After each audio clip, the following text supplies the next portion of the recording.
Good morning. It is December 11th, 2008, Thursday, and just about to go take a final. Thought I'd clear my head beforehand. One thing bothering me this morning is improperly spelled Facebook or Twitter or MySpace statuses.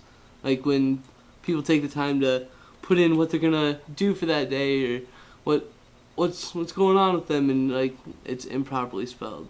Like I'm just like, really? Like it's not even, most of the time your status isn't even more than 10 words long, and you can't even make sure 10 words are correctly spelled. Give me a break.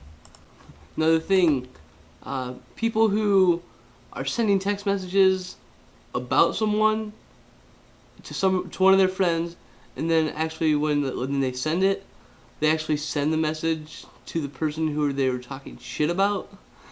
Like I've had a friend do that. Like he was talking to me about one of our other roommates and how he could just go beep off, or he could just fuck off if he didn't like what he was doing, and instead of actually sending it to me, he sent it to that kid.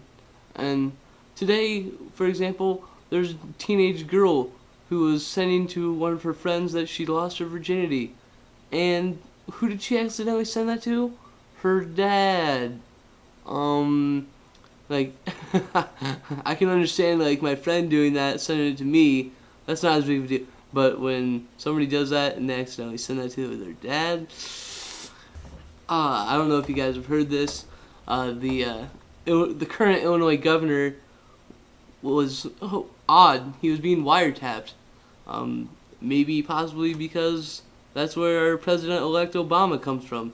Like, you could only assume that you'd be being wiretapped if you had that much attention around your camp right now. But yes, so he got wiretapped saying that he was just gonna try and get the most money he could for the person who's taking over President-elect Obama's job in Chicago, Illinois, and saying that looks like this job's going to the highest bidder. Like, honestly, did he really think he was going to get away with that? I understand it usually ends up being to the highest bidder anyways, because it's whoever can make the most money and get the most election help and stuff that is going to end up winning. But still, like, being recorded saying that.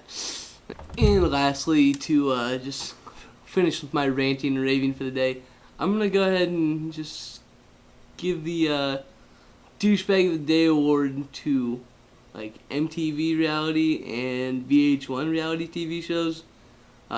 First off, for MTV reality shows, because I happened to catch a preview of a show that's going to be on MTV called Bromance. It's supposed to be, apparently one guy is romancing his best guy friend to prove that he's his best guy friend. Last I knew, like, you just were, like, you were his friend and, like, bros before hoes and stuff like that. Not like, hey, I need to romance you to know that you're my best friend. That makes me a little, like, makes me kind of want to throw up in my mouth a little bit. Big cheers goes out to you, VH1, for mostly Flavor Flav, because he's the one who started the whole thing. He had his Flavor of Love show, and what do you know? At the end of it, the one he ended up picking wasn't the right one, so he had to have another one. And guess what? One of the girls who'd been on the show needed to get a spinoff for that, and guess what happened to her? The first time she didn't find love, so guess what? She had to have another one. And now there's a couple of douchebag guys from her show that are doing their own thing, and you know what? I'm just gonna guess what's gonna happen on their show. I bet that one of them's gonna find love at the end, and guess what? It's not gonna work out. Surprise, surprise.